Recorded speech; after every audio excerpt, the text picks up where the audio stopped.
Ao longo desta semana, nós temos ouvido, na primeira leitura, trechos do primeiro e do segundo livros dos Macabeus, que falam justamente sobre a tentativa de Antíoco IV Epífanes de dominar sobre os judeus, de lhes impor a sua cultura, a sua religião. Alexandre Magno,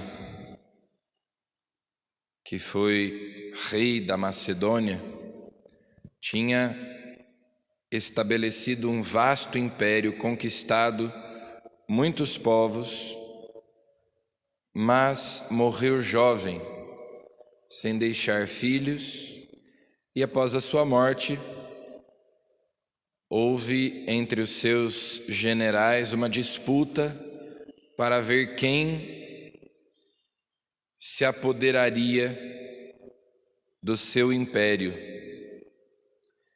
E um dos que vencem, um desses generais, é Seleuco, que será o pai de Antíoco I, e depois vem o segundo, o terceiro e o quarto. Então, os gregos mantêm esse domínio sobre vários povos, inclusive sobre os judeus, e é nesse contexto que os Macabeus, sendo pressionados a aderirem à religião dos pagãos,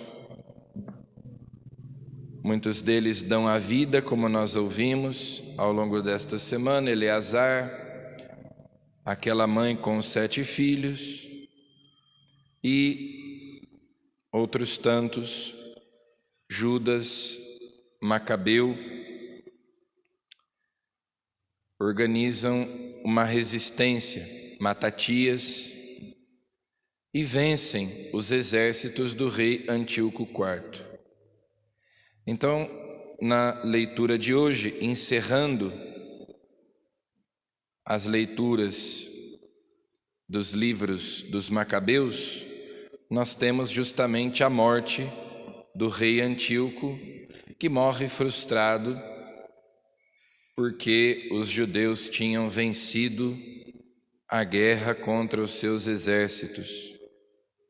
Morre em terra estrangeira, desolado, ele que tinha introduzido no templo de Jerusalém o culto a Júpiter e a outros falsos deuses, morre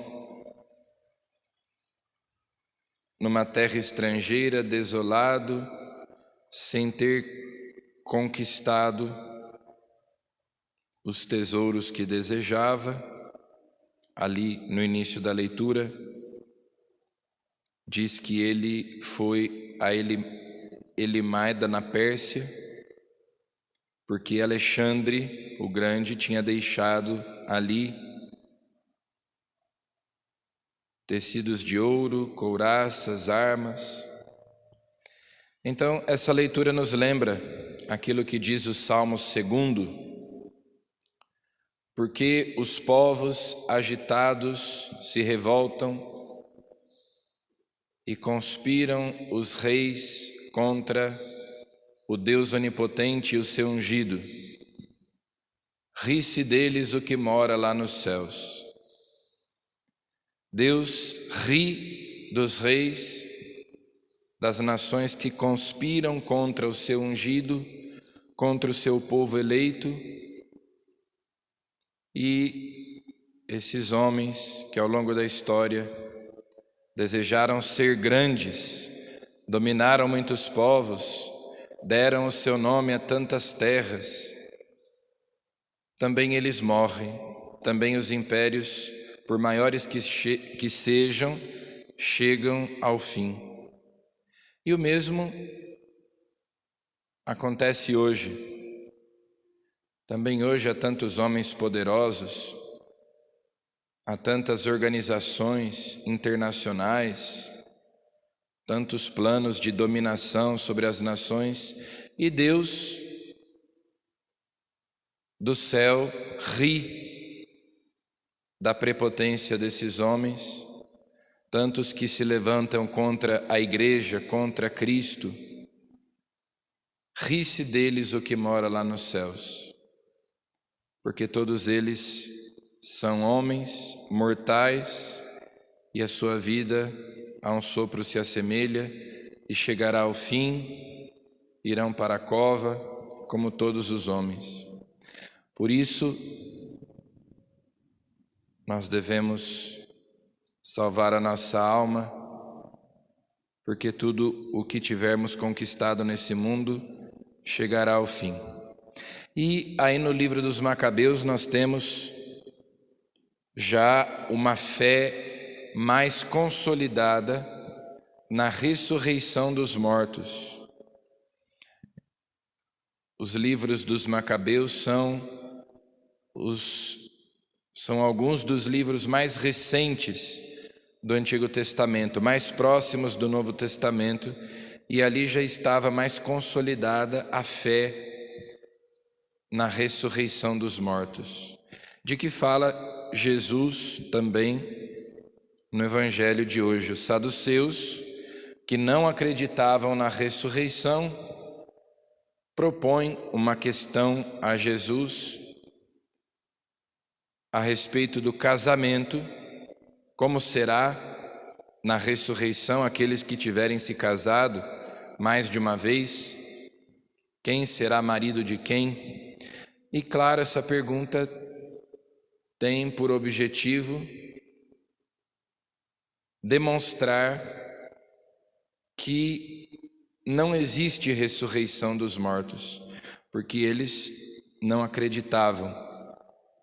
E Jesus se sai tão bem ao respondê-los que os doutores da lei, os fariseus que criam na ressurreição dos mortos, até elogiam Jesus. E ninguém mais tinha coragem de perguntar coisa alguma a Jesus. Bom lembrar que anteontem Jesus chorava ao se aproximar de Jerusalém. Ontem ele expulsava os vendilhões do templo. Quer dizer, Jesus entrou em Jerusalém. Jesus está na última semana, próximo da sua paixão, e ele está justamente aqui esclarecendo a respeito da ressurreição, ele que ressuscitará ao terceiro dia após a sua morte,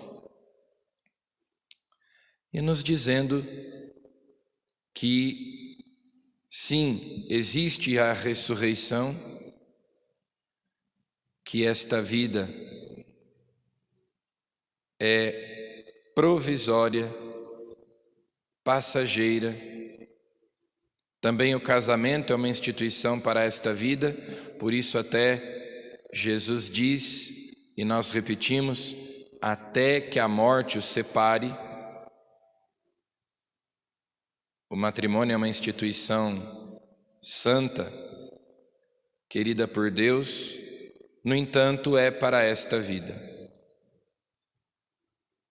Na ressurreição, como disse Jesus no Evangelho de hoje, seremos semelhantes aos anjos.